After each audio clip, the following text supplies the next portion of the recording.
kepada yang terhormat guru kami Bapak Profesor Miftah Farid, waktu dan tempat kami haturkan.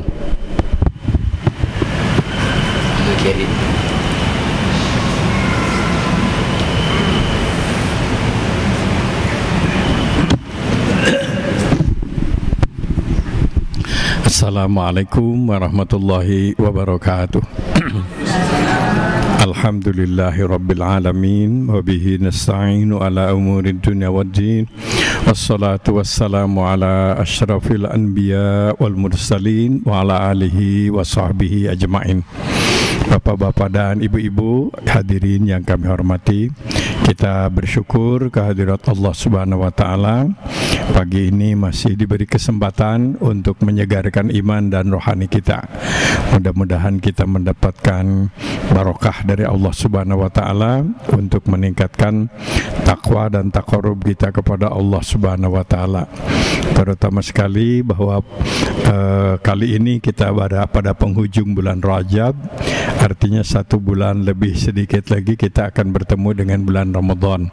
Ada baiknya kita mengingat barangkali ada di antara kita yang masih punya hutang saum atau belum bayar fidyah tahun yang lalu, maka hendaklah dilaksanakan qadha atau fidyah itu sebelum datang Ramadan berikutnya.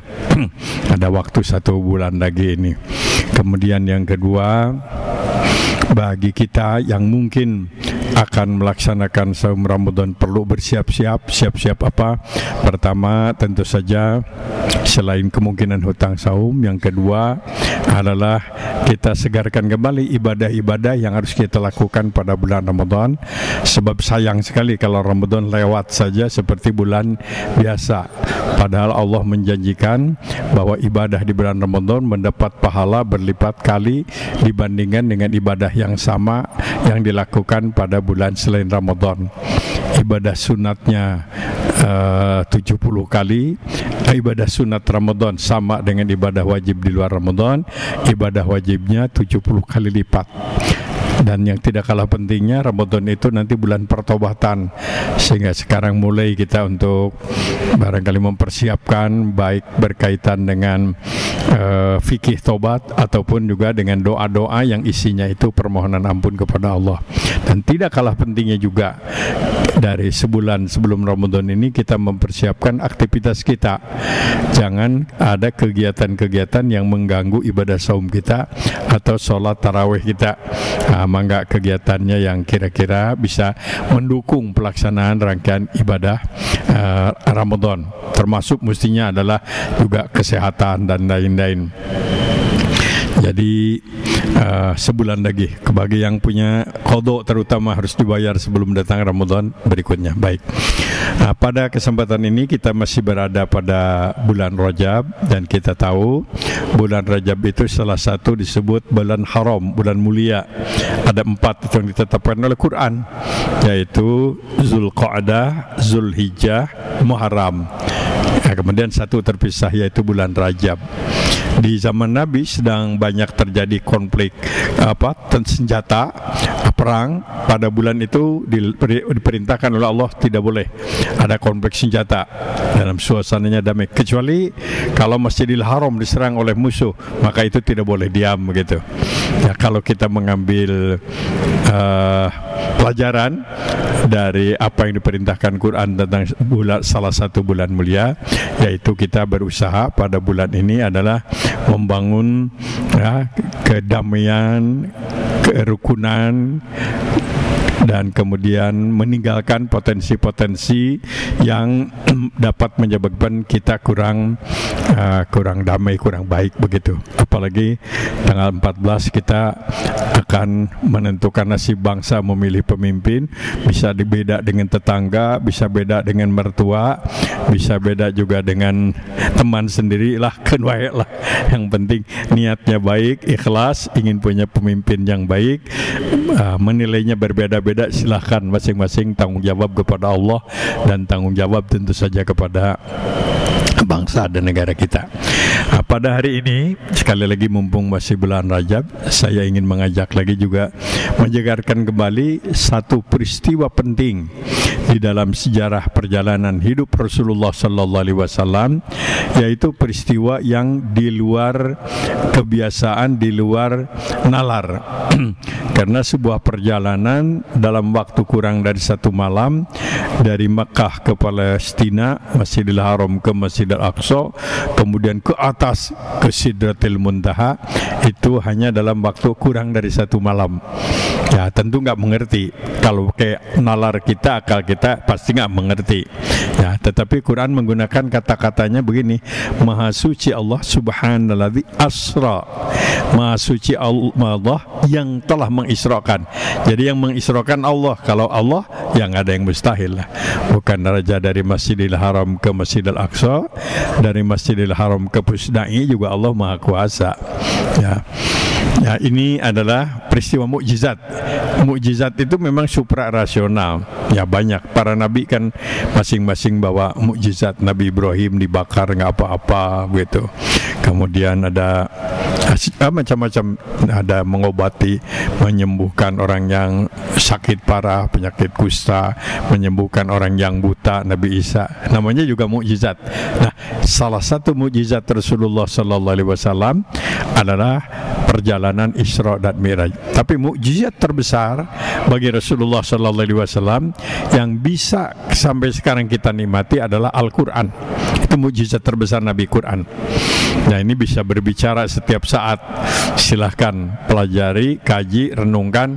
Kesimpulannya nggak mungkin ciptaan Nabi Muhammad yang hidup 15 abad yang lalu. Apalagi beliau adalah seorang yang tidak pernah belajar kepada guru siapapun. Nah, baik, sekali lagi, Isra Mi'raj adalah merupakan peristiwa mukjizat. Nah, Nabi tidak memerintahkan kepada kita supaya Isra Mi'raj itu diperingati atau supaya pimpinan negara muslim diliburkan begitu. Tapi ini inisiatif dari para sepuh kita, para pendahulu kita, supaya umat Islam ingat ada peristiwa luar biasa, maka masukkanlah 27 Rajab menjadi salah satu hari libur. Tentu jasa bapak-bapak yang sudah mendahului kita ini. Bagaimanapun kita harus syukuri. Tinggal kita memanfaatkannya ini untuk apa?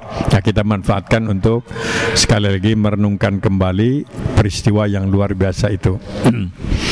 Peristiwa Isra Mi'raj itu menjadi namanya ujian. Sejak zaman Nabi jadi ujian gara-gara cerita Isra Mi'raj itu ada orang yang sudah kufur, tidak menerima, tambah kufur. Contohnya itu Abu Jahal. Dulu juga saya nggak percaya kepada Muhammad, itu bohong dia. Apalagi sekarang pakai cerita dari Masjidil Aqsa ke Masjidil Haram sampai ke langit, sudah jelas bohongnya. Ada orang-orang yang waktu itu mendengar cerita Nabi ke Masjidil Aqsa hanya kurang dari 1 malam langsung murtad. Itu yang kedua. Tapi yang ketiga, ada yang Abu Bakar Siddiq. Abu Jahal ingin sekali ini coba nih Abu Bakar ini suka percaya terus kepada Muhammad. Bagaimana nih Abu Bakar? Muhammad sekarang cerita nih yang aneh lagi. Kemarin ngaku jadi nabi, dapat wahyu, sekarang ini ngaku lagi. Malah berjalan kurang dari 1 malam dari Masjidil Haram, Masjidil Aqsa terus ke langit. Apa jawaban Abu Bakar Siddiq? Kalau Nabi Muhammad yang menceritakan, saya percaya. Lebih dari itu juga saya percaya. Nah, kenapa? Karena Abu Bakar yakin nggak mungkin beliau berdusta. Nah, ini yang menarik. Ada sekelompok orang-orang yang asalnya tidak percaya, tidak Islam, ingin menguji Nabi Muhammad. Kalau betul kamu tadi malam berangkat ke Masjidil Aqsa, apalagi naik ke atas, dan sekarang sudah ada di Mekah lagi, coba jawab olehmu. Bagaimana gambaran Masjidil Aqsa? Diterangkanlah. Nggak tahu apa jendelanya atau apa ditanya. Dijawab oleh Nabi tepat. Jawaban mereka itu yang disampaikan Muhammad betul. Itu perkembangan terakhir bangunan Masjidil Aqsa itu seperti itu. Nah, tentu Abu Jahal waktu itu kira-kira kalau orang sini Abu Jahalnya Sarwana, Siamah kira-kira. Nah, coba jangan itu. Kalau Masjidil Aqsa kan bisa ditanya sama orang yang pernah ke sana. Baik ini, Muhammad, jam kira-kira penghujung malam kamu pasti lewat kemana? Disebutkan lewat ke jalan ini. Nah, apa yang kamu lihat waktu itu? Oh, saya lihat ada rombongan beberapa orang kafilah unta bawa barang kira-kira jumlahnya sekian orang, sebagian istirahat di sana, sebagian sudah terus pulang. Mestinya subuh pagi ini sudah sampai. Orang yang bertanya tadi, itu yang disampaikan Muhammad betul. Orang saya yang mimpin rombongannya, dan saya ini baru datang. Nah, kira-kira kan Abu Jahal pada waktu itu sarwana siamah, kira-kira kalau Abu Jahalnya orang Garut tentu. Nah, apa maksud saya ceritakan? Jadi Isra Mi'raj itu menjadi ujian keimanan. Ada yang sudah beriman tambah kuat imannya seperti Abu Bakar. Ada yang asalnya iman jadi murtad gara-gara teu kaharti ku akalna. Yang ketiga, ada yang memang sejak awalnya juga tidak percaya tambah nggak percaya. Dan ada yang asalnya tidak percaya tapi menggunakan pengalaman, nggak mungkin nih kalau Muhammad tahu keadaan Masjidil Aqsa, tahu keadaan orang yang dia lihat, dan itu saya yang diterangkan oleh Muhammad itu. Saya adalah orangnya, saya adalah mimpin kabilah yang sekarang sudah sampai di Makkah. Nah, ini sekali lagi cerita lama, saya kira sekarang pun begitu. Sekarang kemudian kita harus termasuk pengikut seperti Abu Bakar Siddiq itu. Kita sejak awal sudah percaya, dengar cerita itu agak aneh-aneh, nggak apa-apa, karena yang melaksanakannya Allah yang mengisrakan. Nah, ini adalah sikap keimanan kita. Tapi saya ingin jelaskan Ibu dan Bapak, cerita Isra Mi'raj ini macam-macam. Ada yang diterangkan dalam Quran, itu surat Bani Israil ayat 1. Kalau diterangkan oleh Quran dan artinya jelas, maka kita sami'na wa ata'na, kami dengar, kami patuh, percaya, dah. Satu, insya Allah kita masuk. Peristiwa Mi'raj diterangkan dalam surat An-Najm, bahwa betul-betul Nabi ada di Sidratil Muntaha, jarak antara Nabi dengan Jibril begitu dekat, dan beberapa keterangan. Karena ada dalam Quran, sudah kita percaya. Tidak sampai pikiran kita, ya banyaklah yang tidak sampai di pikiran kita. Kenapa telur yang sama mengeluarkan ayam yang macam-macam, kan juga teka hati lah. Banyak yang tidak mengerti. Nah, jadi sekali lagi Isra Mi'raj ini menjadi ujian keimanan. Dan Isra Mi'raj itu merupakan, menurut catatan ahli sejarah, itu katanya titik tengah. Jadi dari masa juang Nabi sampai wafat Nabi, itu kalau dibentangkan, tengah-tengah itu peristiwa Isra Mi'raj. Kenapa? Hanya Allah yang maha mengetahui. Tapi faktanya begitu. Jadi masa juang dari sejak beliau menerima wahyu sampai kepada beliau wafat, itu tengah-tengahnya itu peristiwa Isra Mi'raj. Nah, wallahu alam apa sebabnya, tapi kita coba belajar nih dari catatan sejarah. Jadi kalau kita membaca sejarah tahapan-tahapan perjuangan Nabi, kemudian Isra Mi'raj, Isra Mi'raj itu ternyata merupakan namanya refreshing, penyegaran kepada Nabi yang sedang menghadapi berbagai macam kesedihan, penderitaan. Obatnya ini loh Isra Mi'raj. Yang kedua, ternyata peristiwa Isra Mi'raj itu terjadi beberapa bulan sebelum beliau hijrah. Kalau begitu, Isra Mi'raj itu merupakan pembekalan kepada Nabi, pembekalan spiritual dalam menghadapi medan baru di Madinah. Medan baru. Jadi bukan keluarga sendiri tinggalkan kota Makkah. Kalau begitu ada di dalamnya muatan pembekalan untuk melaksanakan hijrah dan membangun masyarakat baru. Nah, kita lihat sekarang Isra Mi'raj sebagai refreshing, penyegaran. Ketika beliau masih muda, masih kecil, syarat dengan pujian. Ya, diberi gelar Al-Amin kan, tidak ada hubungan dengan pemilu ini enggak. Ini Al-Amin, orang yang jujur. Ya, beliau tentu cerdas, tapi enggak begitu terkenal kecerdasannya. Mungkin banyak juga yang cerdas, tapi yang jujur agak jarang waktu itu, sehingga terkenal. Panggil semua keluarga ataupun ini tidak ada yang tidak setuju. Ia adalah orang yang jujur, orang yang baik. Nah, semuanya kagum kepada Nabi. Nah, kemudian timbul ada yang benci, ada yang tidak senang setelah beliau menyampaikan bahwa beliau menerima wahyu. Soal keluarga teladan, bisnis teladan, ya, melakukan mitra bisnis dengan Siti Khadijah teladan. Semuanya dipuji. Tapi setelah beliau menerima wahyu surat Al-Alaq, Iqra 5 ayat di Gua Hira, Iqra bismi rabbikal ladzi khalaq, khalaqal insana min 'alaq, dan seterusnya disampaikan kepada Siti Khadijah. Percaya penuh Siti Khadijah. Kenapa? Belasan tahun Siti Khadijah bersama Nabi sebagai mitra bisnis, dan yang kedua sebagai istri. Nggak pernah bohong, nggak pernah menyakiti istri, nggak pernah menyalahi janji. Orang yang dalam waktu sekian puluh tahun nggak pernah bohong kecil pun pasti percaya kalau cerita yang baik itu. Nah, Siti Khadijah percaya. Tapi masyarakat kan tidak begitu. Karena ini yang disampaikan adalah sesuatu yang aneh, yang bertentangan dengan akidah keyakinan mereka. Mereka melakukan namanya perlawanan, memfitnah, menuduh bohong, dituduh gila, kemudian juga diisukan macam-macam lah, mabuk segala macam. Nah, dalam suasana seperti itu, setelah turun surat Al-Alaq ayat 1-5, Allah segera menurunkan wahyu lagi. Nah, kali ini wahyunya terdapat pada surat Al-Qalam, ya. Nggak ada hubungan dengan kolam renang, nggak. Al-Qalam. Surat Al-Qalam nanti bisa dibaca di rumah. Dalam surat Al-Qalam itu Allah menyatakan jawaban terhadap reaksi penghinaan dari orang-orang yang menuduh gila, menuduh segala macam, yaitu yang gila bukan kamu Muhammad, mereka itu negara lo deh, bukan kamu. Itu satu, Nabi kan tambah yakin. Yang kedua, masa depan itu pada kamu, bukan pada mereka. Jadi optimis. Hari esok itu kamu, bukan mereka. Nabi kan tambah tenang menghadapi ejekan, lecehan. Beliau yakin Allah sudah memberitahu hari esok saya pemenang. Yang gila mereka, bukan saya. Tapi penghinaan, kemudian caci maki, sampai dikirim dukun.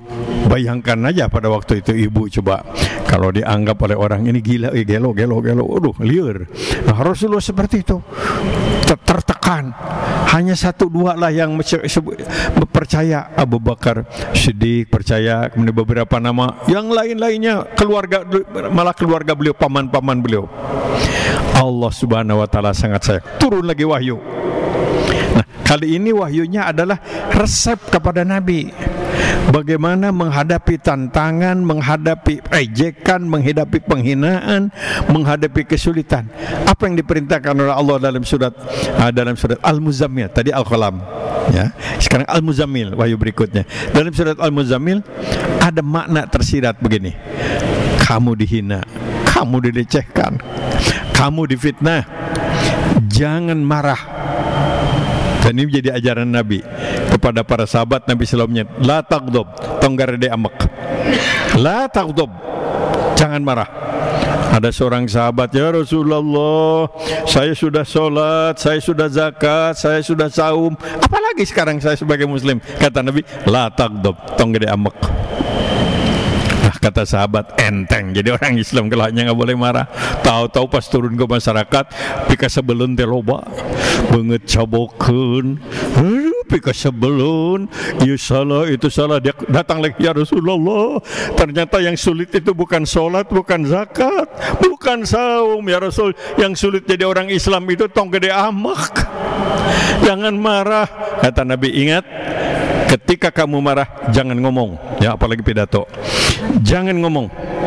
Sebab ketika kamu ngomong, datangnya dari iblis itu kalau sedang marah teh. Coba ibu teh, bangut aing juga bujur sia tibalik deker ngamak atuh. Baru kan aing wani kasihannya cicing itu wani mah atuh.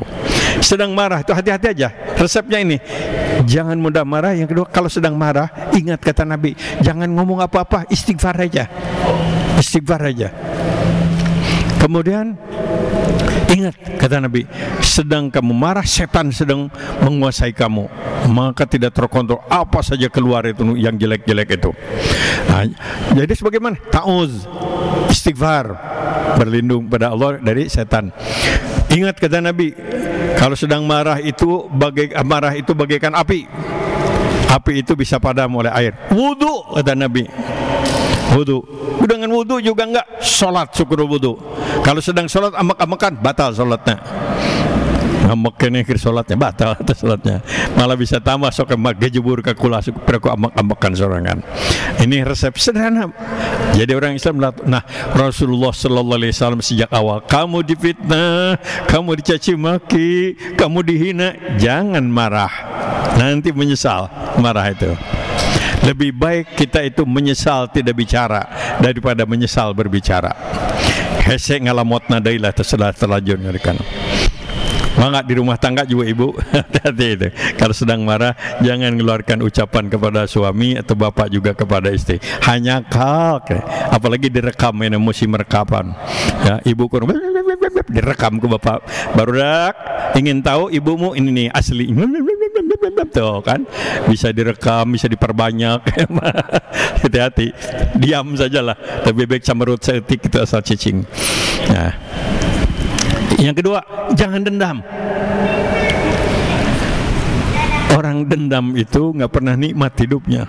Dalam pikirannya muter yang malas yang nyirakakeun batu. Berbeda dengan orang yang berjiwa besar. Dia jahat jangan wayalah keun da tuh Allah mah adil ya kuna itu bohak ieu lah. Sehat itu Bu. Banyak orang menyebabkan sakit yang disebut psikosomatik itu adalah kahiji amak jedak tenaga milak, hayang ngemek teu bisa, dua dendam hayang nyalakakeun batur teu bisa, yang ketilu adalah mudah tersinggung, yang keempat banyak buruk sangka, dan yang kelima seueur teuing kahoyong. Di luar kemampuan segala nu dilingatkeun ngali dina ieu hayang kabul ira meuli stres atuh. Bebaskan coba. Nah, cara membebaskannya apa? Kita ambil dari Isra Mi'raj. Lantas harus apa kalau begitu? Jangan putus asa, tugas ini suci. Apa kata Quran? Qumil laila. Tertekan, dihina, difitnah, bangun salat malam. Ini resep. Dah mujarab dari Allah untuk Nabi dan untuk umatnya. Ketika kita banyak masalah, banyak persoalan, tong sombong, jangan adigung gede hulu segalanya bisa diselesaikan. Jangan menganggap bahwa musyawarah minta saran bisa yang bisa menyelesaikan adalah Allah. Bangun salat malam. Salat malam ya tahajud. Bangun salat malam.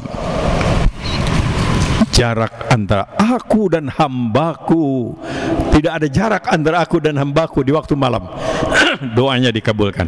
Salat, makanya salat malam qumil laila. Kemudian yang kedua apa lagi? Warattilil Qur'ana tartila. Sedang banyak tantangan, banyak musibah, banyak tekanan, banyak penghinaan. Apa resepnya? Qumil laila warattilil Qur'ana tartila. Untuk Nabi dan untuk kita. Bangun salat malam, dan yang kedua baca Al-Qur'anul Karim. Ini resep pasti benar. Kenapa kok saya tidak mempan, tidak mujarab? Coba evaluasi salatnya benar apa enggak, baca Qur'annya baik atau tidak. Tapi kalau itu dilakukan sudah jaminan.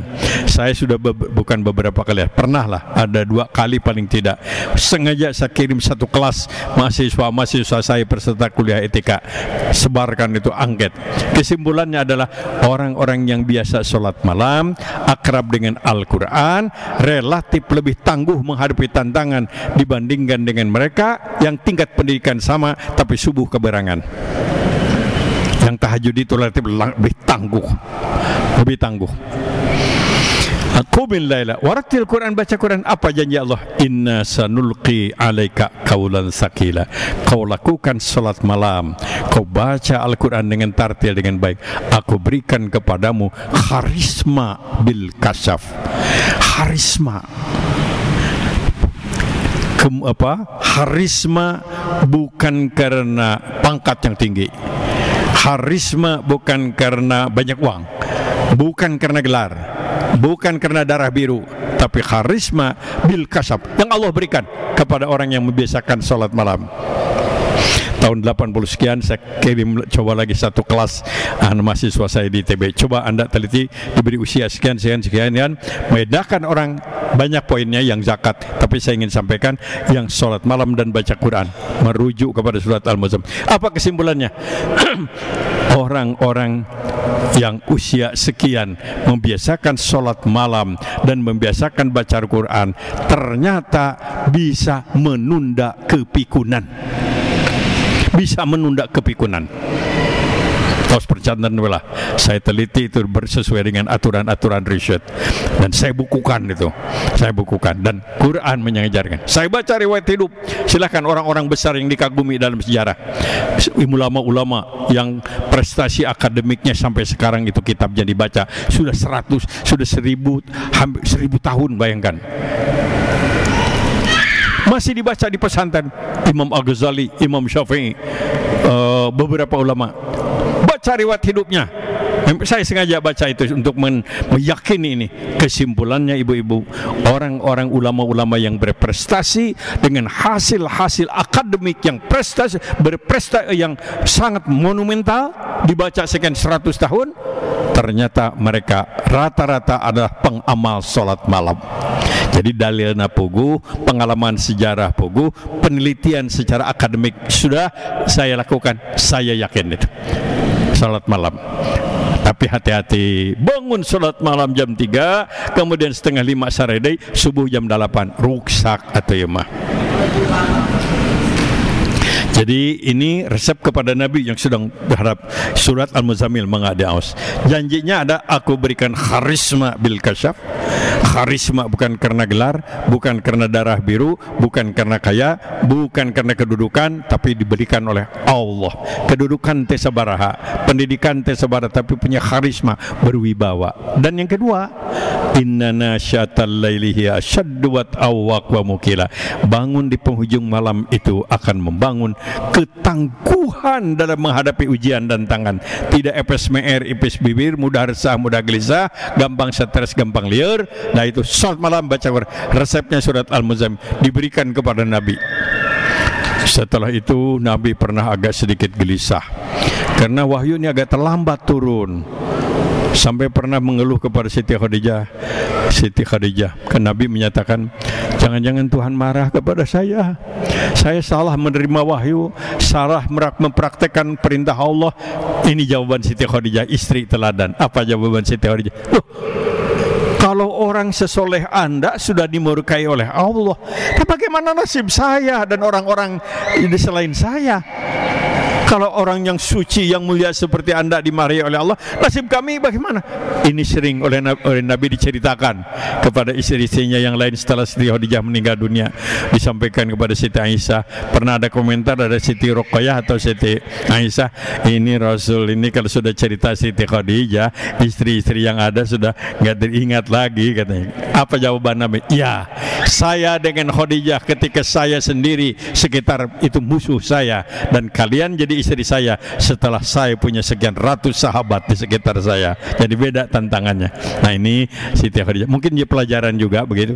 Jadi kalau suami mengeluh jangan puas. Nah jangan begitu. Itu karunya atau itu ya. Putra mitoha teh lieur ditambah lieur. Ya. Nah, jadi kata Siti Khadijah, nggak mungkin lah. Allah menurunkan wahyu, jawabannya dalam surat Wadduha. Apa dalam surat Wadduha? Allah tidak marah kepada kamu, Allah tidak meninggalkan kamu, Allah tetap mengawal kamu. Dulu juga Allah menolong kamu, menyelamatkan kamu dan seterusnya. Lantas Allah berjanji, walal akhiratu khairul laka minal ula. Hari esok itu adalah untuk kamu, masa depanmu lebih indah, lebih baik daripada sekarang. Janji, membangun optimis kan? Tidak pesimis. Walal akhiratu khairul laka minal ula wala sawfa yu'tika rabbuka fatarda. Dan Allah terus akan memberikan nikmat yang terus menerus kepadamu. Engkau senang dengan nikmat itu. Ada pantangan kalau ingin memperoleh hari esok yang baik, masa depan yang lebih indah. Pantangan untuk Nabi dan untuk kita. Satu, fa ammal yatima fala takhar. Kalau ingin masa depan baik, hari esok yang indah, jangan kau sakiti anak yatim. Sial kamu nanti. Itu satu. Yang kedua, wa ammas sa'ila fala tanhar. Jangan coba-coba mengusir orang yang minta-minta. Pantangan ini. Khusus untuk anak yatim, Nabi sampai menyatakan begini, ana wa kafilul yatim fil jannah. Saya akan bergandengan tangan dengan orang-orang ketika di dunia banyak menyantuni dan menolong anak yatim. Di sorga dengan saya itu, untuk orang yang menyantuni anak yatim. Ada ibu-ibu mengatakan, alhamdulillah Pak Ustadz, saya ini sudah sibuk ngurus yatim sudah tahun-tahun. Oh, ada yatim? Iya, suami saya itu 70 tahun yatim. Nyata eta mah aki yatim, Ibu. Ya aki yatim juga harus diurus, ulah dinyeri karunya. Nah, ini adalah satu resep nih. Jangan menyakiti anak yatim kalau ingin memperoleh masa depan yang baik. Menyakiti anak yatim sial, aya wae musibah lah. Yang kedua, wa masaila falatar, jangan mengusir orang yang minta-minta. Kalau ada orang yang minta-minta, kata Nabi, itu membawa rezeki. Ketika dia pulang, menghapuskan dosa dan kesalahan. Kalau kita merasa kesan kan, kalau ada yang minta-minta, aduh bisa dipentaan deui irarek beungharna tuh orang dipenta deui DKM minta, yayasan dia minta gitu. Nah, salah. Orang yang minta itu kata Allah dijamin penggantinya rezekinya. Makanya kata Quran, kalau nggak bisa minta, kalau nggak bisa memberi, ucapan yang baik. Jadi kalau ada yang minta-minta, Bu, ke rumah, sampaikan ucapan yang baik. Sambil memberi, sambil ucapan yang baik, lebih baik. Tidak memberi, tapi ucapan yang baik tetap. Puntennya, punten yuk, ya aya menuju ikan ka perjugaannya. Kesanes faktornya punten bisa. Itu adalah qaulun ma'rufun khairum min sadaqati yatbawa ada. Ucapan yang baik lebih terhormat, lebih mulia daripada memberi tapi sambil menggerutu. Potongan dengan minta dari tiba pana tapi ke anaknya ijo dengan tukang minta hari banget si atau banget pun tak penda ya Allah Gusti jelema teh ngalirkeun batu da saya ge hese dengan duit teh atuh cing ngarti dosa kita. Enggak ada orang yang miskin gara-gara menyumbang, itu enggak ada. Ya, jadi ada yang minta-minta, ada yang minta baik bawa proposal ataupun tidak bawa proposal, sudah sambut dengan baik. Hapunten ya abdi teh cantiasa, insyaallah sanes waktu lebih baik daripada nah ini. Resep untuk Nabi, untuk kita surat Wadduha, baru walal akhiratu khairul laka minallah. Tidak lama setelah Wadduha turun surat Al-Insyirah, Alam Nasrah. Apa dalam surat Alam Nasrah? Allah mengabadikan, nah dadamu sekarang sudah nyaman, tidak sempit lagi, sudah terhibur. Dan Allah menyatakan innamal usri yusra, innamal usri yusra. Harus yakin di dunia ini beserta kesulitan selalu ada kemudahan. Nggak ada kesulitan abadi lah di dunia mah. Soal waktu aja, kalau nggak bulan depan ya tahun depan begitu. Innamal usri yusra, diulang. Innamal usri yusra. Beserta kesulitan ada kemudian, tidak ada kesulitan abadi, tidak ada derita abadi. Syaratnya fa idza faragta fansab wa ila rabbika farghab. Kalau sudah mengakhiri masa tugas, jangan terus sibuk ngalamun masa yang lalu, tapi berdiri tegak untuk melaksanakan tugas yang baru. Yang sudah berlalu sudahlah, ambil pelajaran. Yang harus kita hadapi sekarang, yang di depan mata apa yang harus kita lakukan. Jangan sampai kita ini sibuk dengan kegagalan atau kekecewaan masa silam. Ada bentuk itu kita mau kita murang tuh baru sama dia itu saya tanya bapak namanya capek udah lupakan aja, udah serahkan aja pada Allah. Nah ini resep-resep kepada Rasulullah Sallallahu Alaihi Wasallam yang akan melaksanakan tugas yang baru, yaitu yakin akan masa depan, yakin kita benar, yang gila adalah orang lain. Yang kedua adalah tangguh menghadapi tantangan dengan sholat malam dan baca Quran. Dan kemudian yang ketiga harus yakin bahwa beserta kesulitan selalu ada kemudahan, tidak ada kesulitan yang abadi. Surat Al-Insyirah. Nah, banyak ayat-ayat yang turun. Nah, kemudian ingin saya sampaikan adalah datanglah kepada Nabi perintah untuk menyampaikan ajaran. Itu terdapat pada surat Al-Muddatsir. Ya ayyuhal muddatsir, hei orang yang masih berselimut, artinya belum bergerak. Kum, saatnya kamu sekarang bergerak. Fa'anzir, beri peringatan itu orang lain. Beritahu itu yang salah itu bahwa mereka salah. Syaratnya Rabbaka fakabbir, luruskan niat untuk membesarkan asma Allah, bukan untuk popularitas diri, untuk Allah, bukan untuk dirimu. Rabbaka fakabir wa thiyabaka fatahhir, dan kamu mengajak orang lain kepada kebaikan, kamu sendiri harus jadi orang baik. Bersihkan pakaianmu. Masa Nabi diperintahkan jadi tukang wasrei? Bukan. Bersihkan hati, ajak orang lain kepada kebaikan, kamu juga jadi orang baik. Waruzza fahjur, tinggalkan kebiasaan-kebiasaan, potensi-potensi yang tidak baik. Hijrah. Jangan ngajak terus tapi kelakuan yang tidak baik terus, tinggalkan itu yang tidak baik. Waruzza wala tamnun tasaksir. Kalau ingin sukses dan berkah, jangan terlampau banyak mengharap pemberian dari manusia. Nanti hilang harisma, hilang wibawa, hilang pahala karena mengharapkannya dari manusia. Wala tamnun tas wali rabbika fasbir. Harus sabar. Berjuang itu perlu waktu, perlu pengorbanan. Nggak bisa kun fayakun seperti Allah melakukan sesuatu. Perlu ada proses, ada kesabaran, ada tantangan, ada godaan, ada ujian. Itu sabar. Nah, surat Al-Mudaththir, ayat-ayat turun, timbullah reaksi. Nah, ini bagaimana beliau menghadapi reaksi. Disampaikan oleh pamannya Abu Thalib Muhammad. Paman didatangi oleh tokoh-tokoh Quraisy, ya, yang mengharapkan kamu ini menjadi pemimpin masa depan. Kamu yang memimpin orang Makkah ini, bukan orang lain. Mereka sudah setuju, ya. Tidak ada persyaratan harus kapilih heula tanggal 14 ya. Pokoknya kamu jadi pemimpin masa depan, cuma ada syaratnya. Apa syaratnya? Satu, katanya apa? Syaratnya kamu jangan ngajak orang lain untuk menyembah Tuhanmu. Biar aja masing-masing aja. Tidak cukup itu, mereka sudah siap akan menyerahkan kekayaan. Kamu jadi orang yang paling kaya. Asal itu hentikan dakwah-dakwah kamu. Nabi masih diam. Kami akan serahkan kepadamu wanita-wanita, putri-putri kami untuk kamu. Nabi memberikan jawaban yang terkenal. Paman, seandainya mereka itu mampu menaruh matahari di tangan kananku, bulan di tangan kiriku, saya tidak mau menyerah, berhenti menyampaikan ajaran agama. Sebab saya tahu bahwa tugas saya ini penuh risiko, berakibat macam-macam, tapi saya yakin tugas ini suci, jadi saya akan lakukan. Pamannya mendengar jawaban keponakannya, kalau itu pandanganmu, paman bersama kamu. Maka selamanya Abu Thalib itu paman Nabi, walaupun katanya ada yang mengatakan Islam, ada yang mengatakan tidak Islam, wallahu alam, tidak penting bagi kita, tapi bahwa beliau telah membela Nabi, dibela. Nah, setelah itu apa? Ditawarkan oleh Abul Walid sama wanita. Kamu pilih wanita, kekayaan, kamu paling kaya. Nabi tidak mau.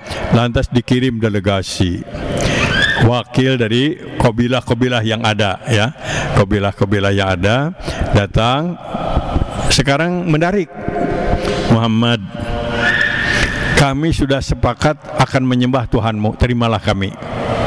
Cuma kami minta agar bulan depan kamu dan teman-temanmu menyembah Tuhan kami, biar kelihatan kita ini akrab, rukunah, toleransi, begitu.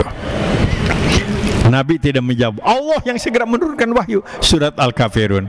Qul ya ayyuhal kafirun, hei katakan oleh Muhammad, hei orang-orang kafir, saya tidak akan menyembah Tuhan kalian. Kalian juga tidak perlu menyembah Tuhan saya.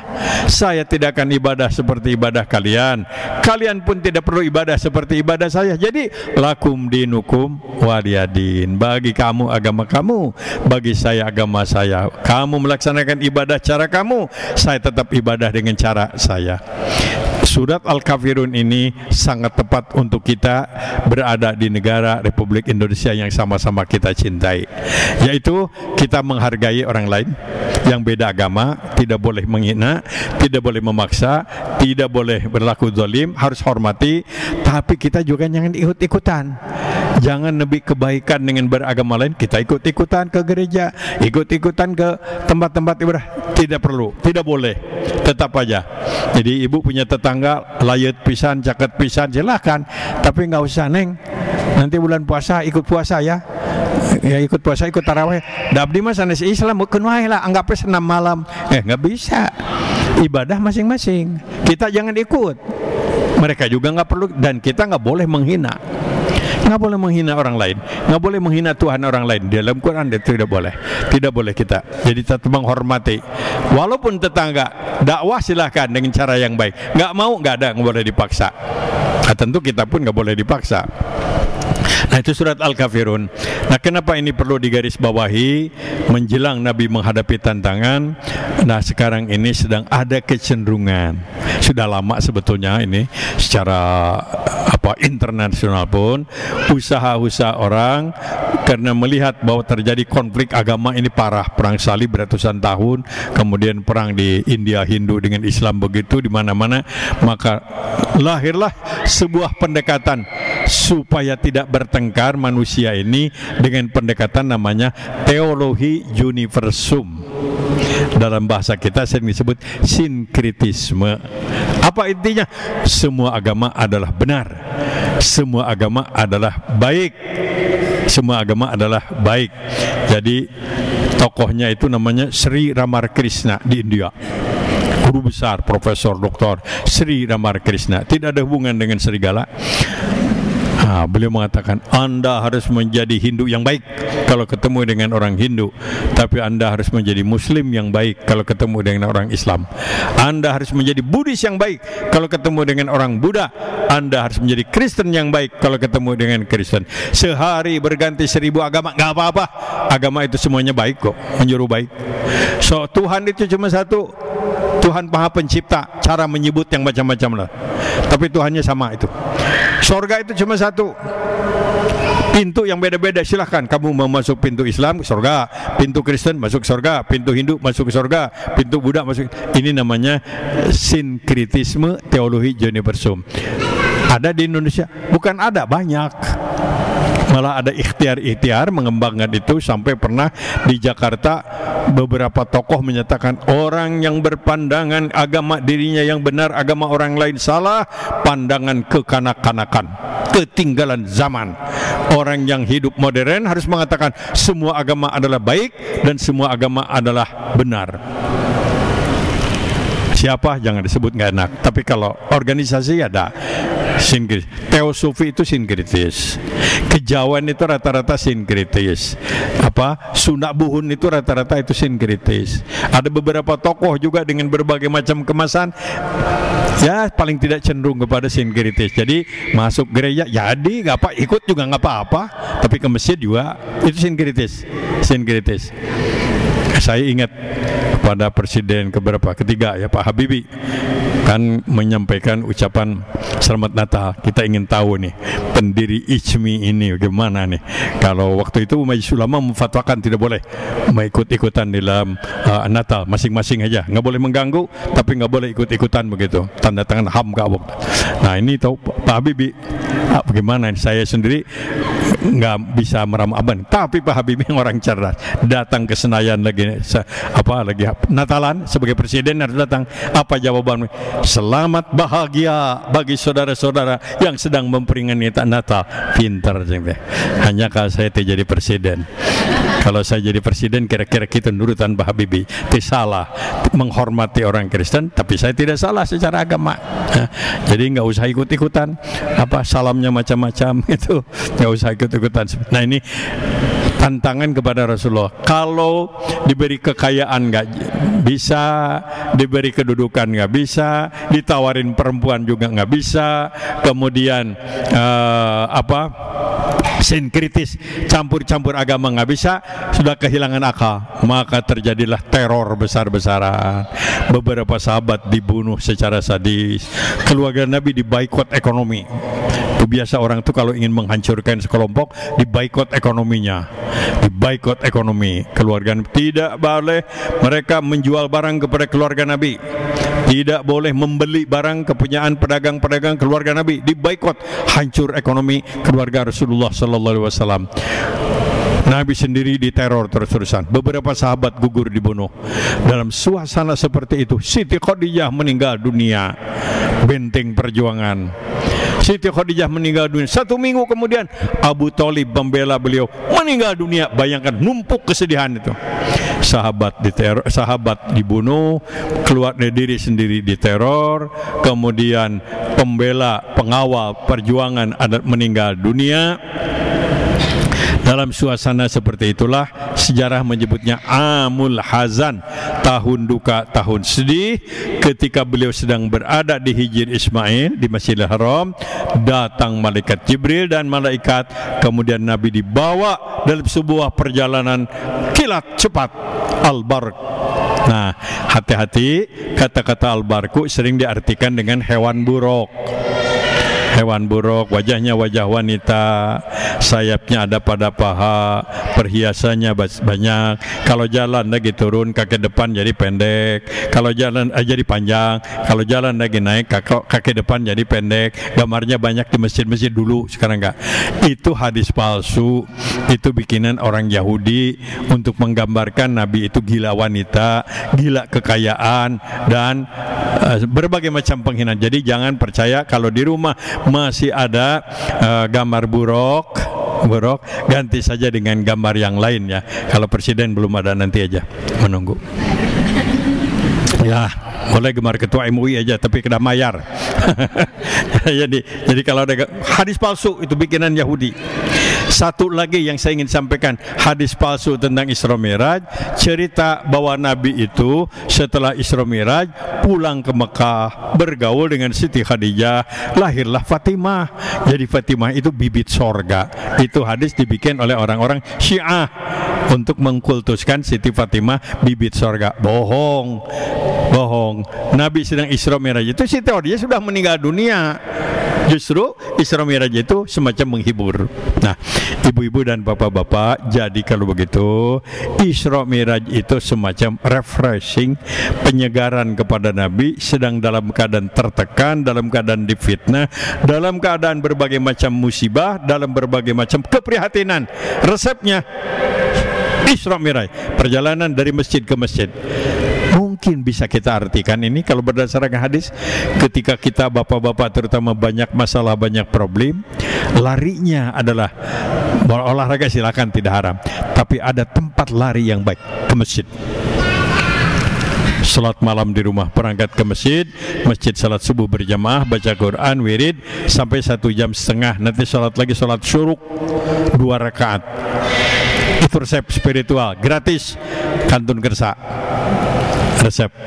Nah, kemudian nanti bulan Ramadan kita ada persoalan atau tidak, terutama bagi kita yang kebetulan dalam kehidupan kita ada masalah berat, jangan putus asa, jangan sampai stres. Caranya bagaimana selain saum yang baik, datang ke masjid. Salat tarawih di masjid, walaupun juga boleh di rumah, tapi untuk bapak-bapak fardu lebih baik di masjid. Ini pelajaran perjalanan dari masjid ke masjid adalah merupakan resep spiritual untuk membekali kita atau seseorang ketika menghadapi ujian, tantangan, fitnah, godaan, penderitaan, dan berbagai macam kesulitan. Serahkan kepada Allah melalui perjalanan ke masjid. Satu.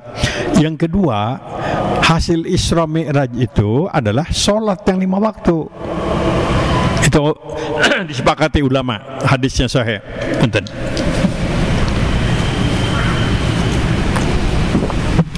Jadi sholat fardu yang 5 waktu itu diperintahkan oleh Allah langsung ketika Nabi menghadap Allah di Sidratul Muntaha. 10 tahun sebelumnya Nabi sudah diperintahkan sholat, tapi sholat malam tadi, surat Al-Muzammil tadi. Jadi sudah ada sholat malam itu sebelum sholat fardu. Makanya Nabi terus sholat malam 22 tahun tiada malam tanpa sholat malam.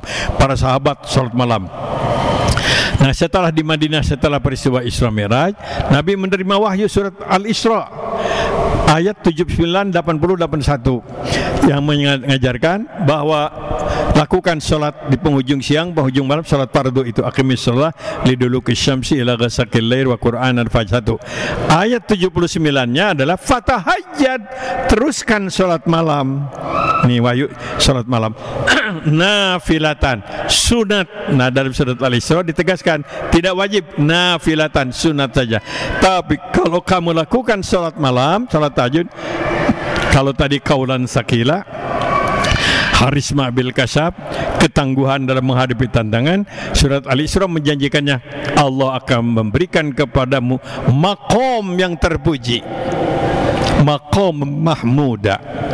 Maka doanya ayat 80 nyambung, wakul, dan katakan olehmu, Rabbi adkhilni mudkhala sidqin wa akhrijni mukhraja sidqin waj'alni min ladunka sultanan nasir. Tuhan, masukkan aku kepada posisi yang baik dengan cara yang baik, bukan dengan jalan menyuap, bukan dengan jalan memfitnah, bukan dengan jalan bohong, tapi dengan terhormat. Dan turunkan aku dengan cara yang baik, tidak karena dipecat, karena oleh KPK, tapi karena terhormat. Sudah masanya turun, saya harus turun. Mudkhala sidqin. Nah, bagi bapak-bapak yang barangkali ingin kampanye jadi ketua RW, ya, silakan baca doa itu. Rabbi adhilni mudkhala sidqin wa akhrijni mukhraja sidqin waj'alni min ladunka sultanan nasira. Nah, nanti oleh Allah diberinya apa? Aku mah Gusti Allah ya teman. Kata Gusti Allah, cukup RT mana Mas, ringan dah. Naik seetik jadi RW. Lurah di Kota Madia tidak kena jadi pegawai negeri heula. Kalau di kampung bisa jadi kepala desa itu. Al-Isra 80 itu menunjukkan sholat malam adalah sunat. Nah, Isra Mi'raj sekali lagi menetapkan sholat fardu yang 5 waktu.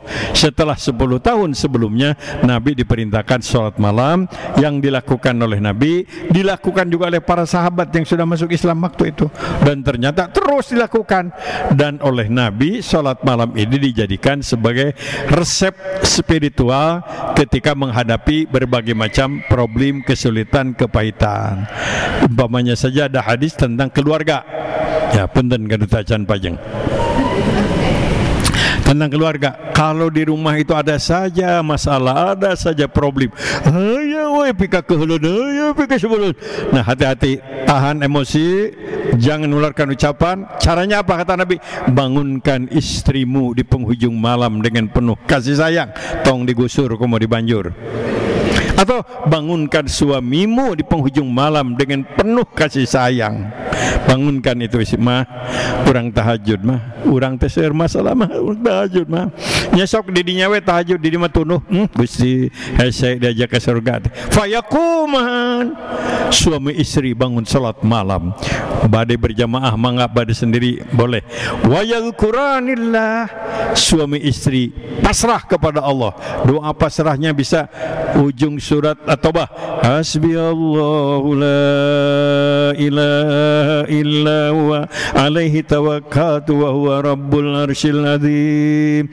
Boleh 2 potongan ayat yang ada dalam hadis, hasbunallahu wa ni'mal wakil, ni'mal maula wa ni'man nasir. Tuhan, cukup Engkau saja penolongku, cukup Engkau saja pelindungku, cukup Engkau saja tempat berserah diri aku, serahkan kepada Allah. Apa jawaban Allah dalam hadis qudsi?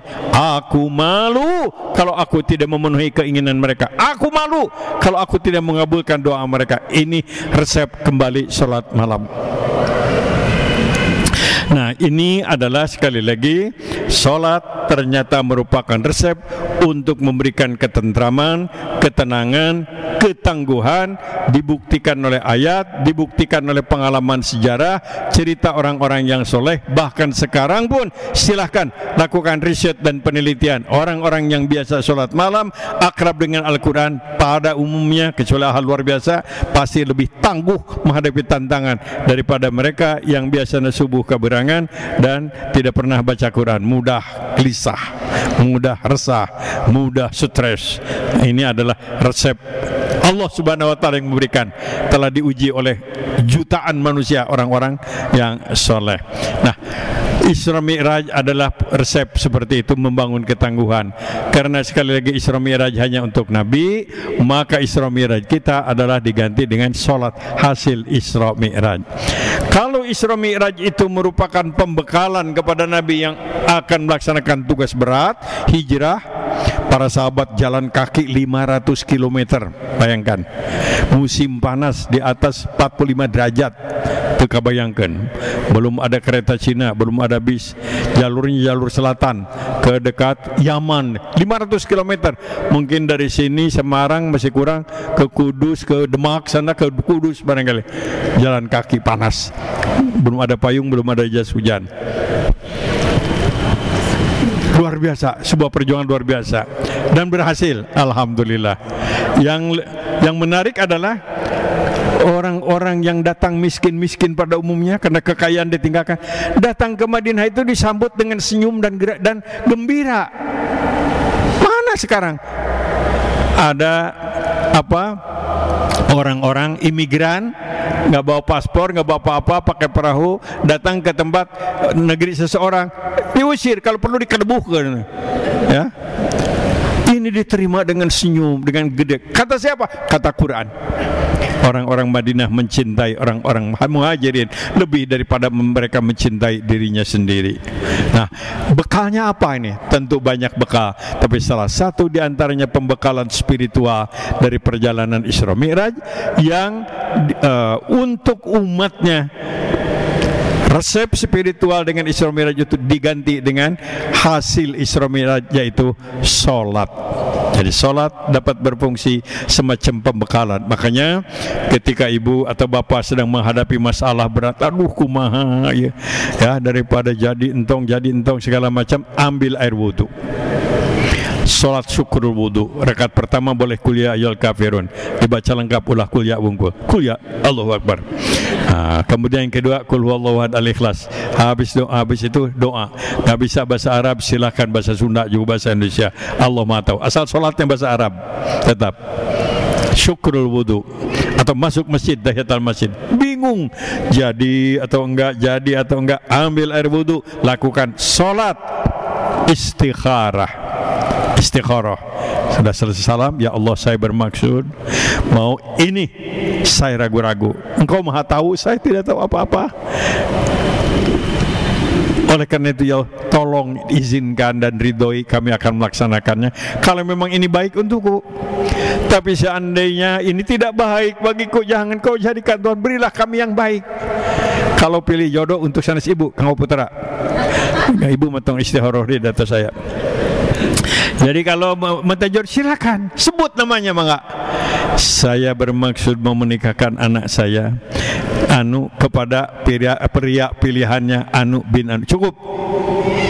Jangan usah disebutkan alamatnya, maksud saya. Aslinya memang dari Pekalongan, tapi sudah lama di Ujung Berung, malah sekarang ini pindah ke Taman Sari. Itu rumahnya dekat kebun binatang, agak sebelah sedikit ke Taman Sapa. Ya kalau jalan itu suka cepat, dia kalau pagi-pagi suka jualan gorengan. Halah riweuh ngedoa di taman. Doa yang baik itu jangan kesan mematahan Gusti Allah. Kalau doa itu umum, jangan terlampau detail diterangkan. Kami minta ini, kalau bisa begini, caranya begini, kalau bisa jamnya jam tepat, begini. Kalau itu termasuk tidak etis berdoa. Berdoa itu nggak boleh terlalu detail, mematahan Gusti Allah. Tidak boleh juga ngancam, ya Allah berilah kami kesempatan, saya minta supaya menang ini arisan saya, kalau tidak saya merek eureun salat. Cek malaikat itu masih ya. Memangnya gua pikirin. Jangan ngancam. Jangan juga kalau berdoa itu cepat pisan, saya disimpulkan. Saya minta ini jadi yang baik, yang sopan, jangan ngancam, jangan ini. Nah, istikharah. Banyak masalah, banyak problem. Silahkan gunakan nalar, silahkan minta saran pendapat dari orang-orang yang pintar, tapi jangan lupa minta kepada Allah.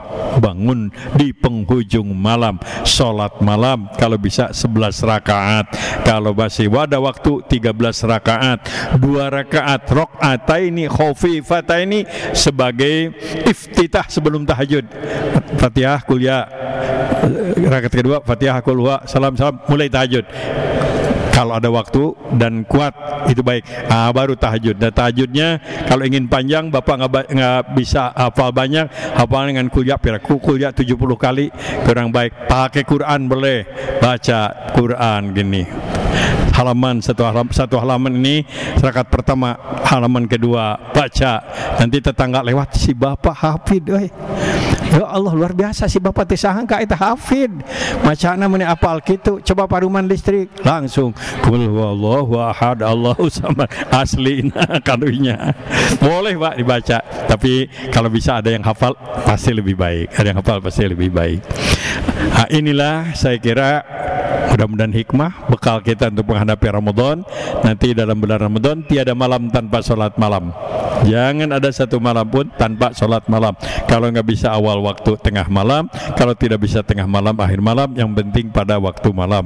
Mau tarawih di rumah mangga, tarawih di masjid mangga, mau sendiri tahajud juga boleh. Pendeknya selama bulan Ramadan tiada malam tanpa sholat malam. Setiap hari bertemu dengan Al-Quranul Karim. Kalau mau belanja ke lebaran jangan jadi wiridan, ya. Jangan jadi wiridan kerana ke lebaran bawa kakakmu sebara hari nu kitu sebara aduh ya riweuh.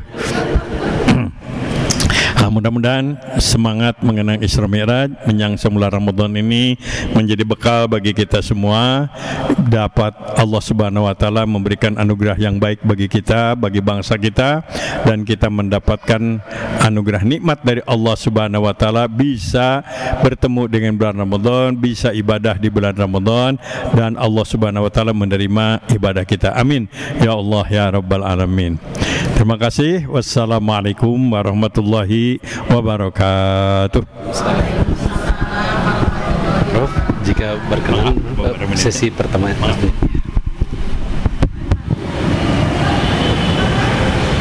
Baik, alhamdulillah Ibu Bapak, kita sudah menyimak bersama pemaparan dari guru kita. Seperti biasa kita akan membuka sesi pertanyaan, Bu ya. Prof, berapa pertanyaan? Tiga ya? Ya baik, tiga penanya. Ibu dan dari Bapak, Ibu sudah ada 2, Bapak ada Pak? Dari Bapak ada yang mau bertanya? Baik, dari Bapak 1 ya. Baik, dari depan dulu Bu ya, Ibu silahkan. Bu berdiri saja supaya lebih tenang. Mangga Bu, mangga. Ya, bismillahirrahmanirrahim. Pak Ustadz, tadi di awal sama Pak Ustadz yang senior, saya kan memang digugah bahwa kita sering berdoa sampaikan kami pada bulan Ramadan dengan harapan biar kita lebih giat lah ibadahnya. Tetapi jujur saja kadang-kadang kepikiran aduh budget mungkin yang mudik, mungkin yang Jakarta itu malah jadi kepikiran ke ekonominya gitu. Jadi rasanya saya belum ikhlas banget gitu untuk memasuki Ramadan. Kiatnya bagaimana agar lebih bersemangat lagi. Terima kasih. Jawab aja ya. Ini takut lupa, maklum 80 lebih.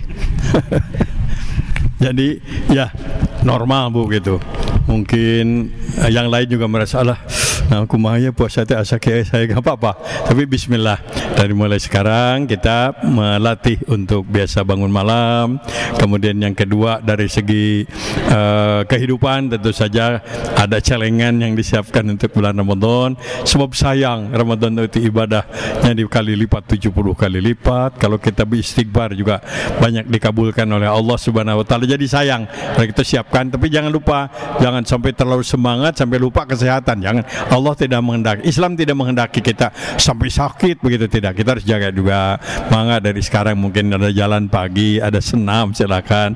Makanan dijaga, kata dokter nggak boleh ini, dipatuhi. Berusaha ikhtiar, jadi ibadah semuanya. Tapi insya Allah terus memohon kepada Allah Subhanahu wa taala. Bahkan mungkin ada yang bulan Ramadan abdi mau bade umroh we ngan hoyong gratis. Tak ETHC gratis nah. Hari umroh nama saya memilarian gratis nah ada sesahata. Baik Ibu, ikhtiar terus supaya tenang, terutama mungkin rumah tangga kita jangan sampai menjadi penghalang kesempurnaan ibadah saum kita. Insya Allah dengan doa yang baik, dengan cita-cita yang baik, ikhtiar yang baik, insya Allah Allah mengabulkan kita. Amin. Baik. Bangga. Bangga Ibu, pertanyaan kedua silahkan. Oh ini dulu Bu ya, ini yang duluan. Mangga ibu-ibu tilu mangga. Ibu bangga Bu ke depan.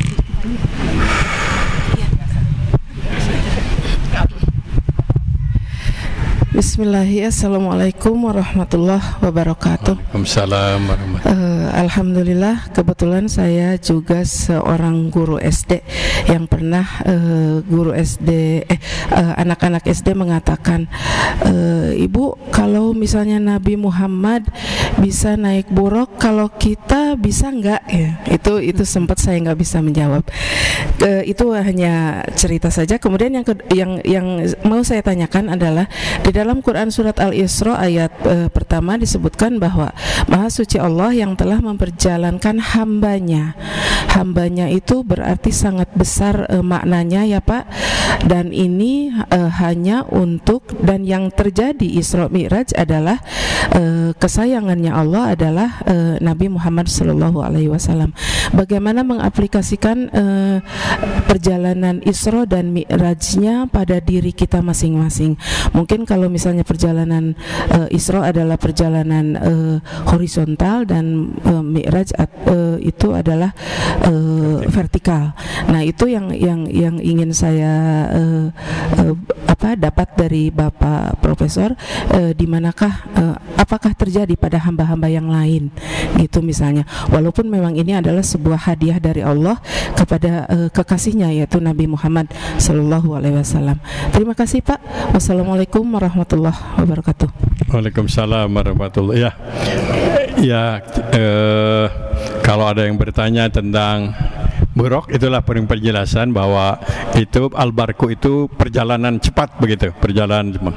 Ya, bukan lebih cepat daripada wush gitu. Jakarta Bandung.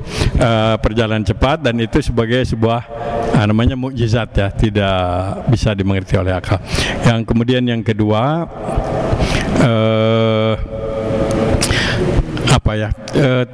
tadi sudah saya sampaikan bahwa hikmah dari Isra Mi'raj ini pembekalan.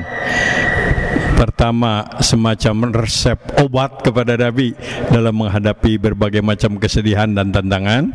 Yang kedua adalah pembekalan untuk melakukan sesuatu yang besar setelah Isra Mi'raj, yaitu hijrah dan membangun masyarakat baru. Karena Isra Mi'raj ini hanya untuk Nabi, maka bagi kita hasilnya seperti yang disabdakan oleh Nabi, as-salatu mi'rajul mu'minin. Salat itulah mi'rajnya orang mukmin, kita semua, yaitu salat bisa berfungsi seperti Isra Mi'raj bagi Nabi ialah memantapkan ketangguhan, kesabaran, siap menghadapi tantangan semuanya. Dan yang kedua adalah juga sekaligus salat bisa menjadi pembekalan untuk memperoleh sebuah kesuksesan masa depan. Nah, itu seperti yang sejumlah ayat yang menerangkan tentang fungsi salat. Jadi salat bukan hanya ritual begitu. Salat bukan hanya ritual, upacara ritual, tetapi di dalamnya ada muatan pembekalan spiritual, membangun ketangguhan, membangun optimisme, juga membangun keberanian dan lain-lain. Kira-kira itu yang bisa kita ambil dari cerita Isra Mi'raj. Ya. Baik, penanya terakhir, Bapak silakan maju ke depan Pak supaya lebih terdengar suaranya. Silakan Pak.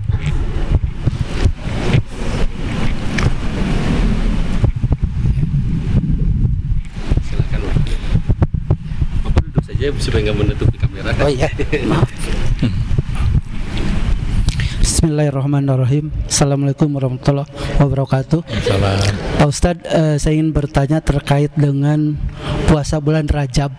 Sampai saat ini saya sering membaca tulisan-tulisan yang diedarkan di YouTube dan lain-lain, juga mendengar ceramah langsung yang ada perbedaan gitu kan.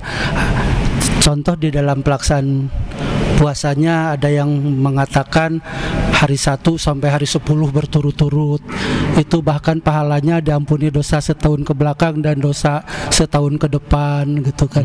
Ada juga yang menyampaikan tidak perlu berturut-turut, yang penting 1, 3, 5, 7 dan seterusnya. Ada juga yang menyatakan bukan itu maksudnya, tapi perbanyak puasa-puasa sunat biasa, misalnya Senin, Kemis dan pertengahan bulan itu. Tapi kedua-duanya juga didasarkan kepada hadis. Sedangkan saya sangat tidak memahami hadis itu, apakah hadis yang sahih, apakah hadis palsu atau lemah gitu kan. Nah ini mohon penjelasannya Ustaz. Demikian, Assalamualaikum warahmatullahi wabarakatuh. Ya, karena bulan Rajab itu adalah bulan semacam persiapan untuk menghadapi Ramadan, Sya'ban kemudian ini, sehingga lahirlah berbagai macam pendapat tentang melatih saum begitu. Yang paling baik tentu saja mengikuti apa yang diajarkan dari sunnah atau hadis-hadis yang sahih. Tadi sudah disampaikan Senin Kamis pasti. Kemudian kalau mau setiap sering saum Dawud sahih hadisnya.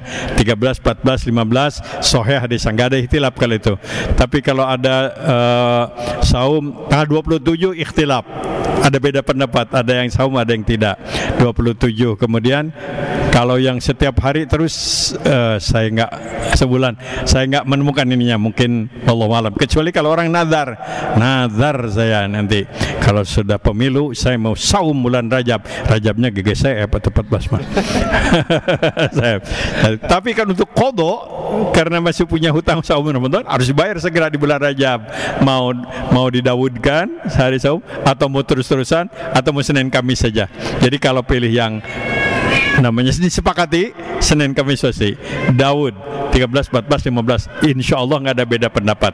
Kalau selain dari itu ada yang ya saum itu kan baik saja lah asal sesuai dengan waktunya dari subuh. Ada yang berpendapat begitu, ada yang mengatakan harus ada contoh dong, kalau nggak ada contoh memang dua pendapat yang selalu begitu. Jadi kalau saya diminta saran udah pilihlah yang nggak usah ragu-ragu. Kalau yang sudah disepakati, yang Senin Kamis, yang 13, 14, 15 saum qadha, nah itu harus secepatnya. Saum qadha harus secepatnya. Atau mungkin Dawud. Begitu Ramadan nggak boleh Dawud terus. Bulan Ramadan saum Dawud terus nggak boleh. Ya, itu Pak. Baik, begitulah ibu-ibu. Mohon maaf apabila ada hal yang kurang berkenan. Kebetulan ini ada rangkaian acara sampai ke ujung berung. Terima kasih. Mohon maaf apabila ada hal-hal yang kurang berkenan. Sekali lagi wassalamualaikum warahmatullahi wabarakatuh. Waalaikumsalam warahmatullahi wabarakatuh.